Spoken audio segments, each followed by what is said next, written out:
नमस्कार मित्रांनो, चला तर घटकपूर्वचा हा प्रश्न बघू. यामध्ये महाराष्ट्रातील 1857च्या उठावासंदर्भात 4 विधानं दिलेली आहेत आणि त्यापैकी किती बरोबर आहे हे आपल्याला ओळखायचं आहे. पहिलं विधान आहे, सातारचे छत्रपती प्रतापसिंह यांचे गेलेले राज्य परत मिळवण्यासाठी रंगराव पागे यांनी अविरत प्रयत्न केले. सातारच्या छत्रपतींसाठी रंगो बापूजी गुप्ते यांनी लंडनला जाऊन त्यांचे राज्य परत मिळवण्यासाठी प्रयत्न केले होते. त्यामुळे आपलं पहिलं विधान हे चुकीचं आहे. दुसरं विधान आहे, कोल्हापुरात 31 जुलै 1857 रोजी 21व्या व 28व्या तुकडीतील शिपायांनी बंड केले. हे विधान सुद्धा आपलं चुकीचं आहे. कोल्हापुरात 27व्या तुकडीतील शिपायांनी बंड केले होते. त्याचं नेतृत्व केलं होतं रामजी शिरसाट यांनी. ह्या नेतृत्वामागे मुख्य मार्गदर्शक होते छत्रपती शाहू म्हणजेच चिमासाहेब महाराज. पुढे छत्रपतींवर संशयावरून त्यांना अटक करण्यात आली आणि त्यांना कराची येथे नेऊन कैद केले.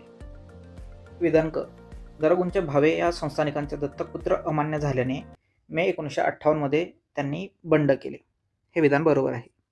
आता नरगुंद हे कर्नाटकमधील लहान संस्थान आहे.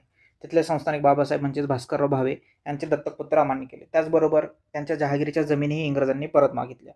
या जाचकाटींमुळे तिथे तीव्र बंड आणि संघर्ष झाला. पुढे इंग्रजांनी जूनमध्ये मोठी फौज पाठवून भावे यांचा पराभव केला आणि जून 1958 मध्ये बेळगाव येथे त्यांना फाशी दिली.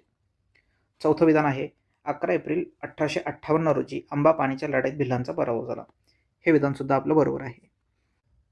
आंबापानीची ही लढाई खानदेश आणि निमाड या क्षेत्रात झाली. याचं नेतृत्व केलं भीमा नाईक आणि ख्वाजा नाईक यांनी.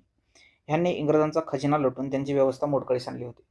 पुढे भिल्लांचा पराभव झाल्यानंतर भीमा नाईक आणि ख्वाजा नाईक हे दोघंही जंगलामध्ये पसार झालेत. इंग्रजांच्या ते काही हाती लागले नाहीत. आता इथे आपलं विधान क आणि विधान ड हे 2 विधान बरोबर आहेत. त्यामुळे आपलं ऑप्शन नंबर 2 हे बरोबर आहे.